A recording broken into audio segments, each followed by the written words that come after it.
সালামু আলাইকুম। আমি আছি চট্টগ্রামের চকবাজারে ক্রিসেন্ট ডেন্টাল কেয়ারে।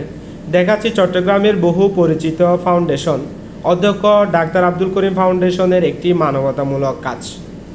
এখানে দেখা যাচ্ছে ফাউন্ডেশনের সম্মানিত সাধারণ সম্পাদক ডাক্তার এম এ ফজল, পাশে আছেন ক্রিসেন্ট ডেন্টাল কেয়ারের সম্মানিত পরিচালক ডাক্তার হাসান, দেখা যাচ্ছে ডেন্টাল কেয়ারের সম্মানিত ডাক্তার মমিতাদর, অসহায় নারী নূরজাহানকে।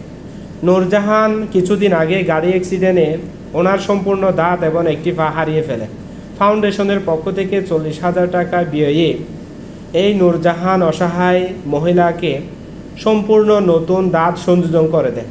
এভাবে ফাউন্ডেশন শিক্ষা, স্বাস্থ্য, মানবতা নিয়ে কাজ করে, গরিব, দরিদ্র, অসহায় মানুষের পাশে দাঁড়ায়। এই জন্য ফাউন্ডেশনের সকল সদস্য এবং উপদেষ্টাদেরকে ধন্যবাদ জানাই।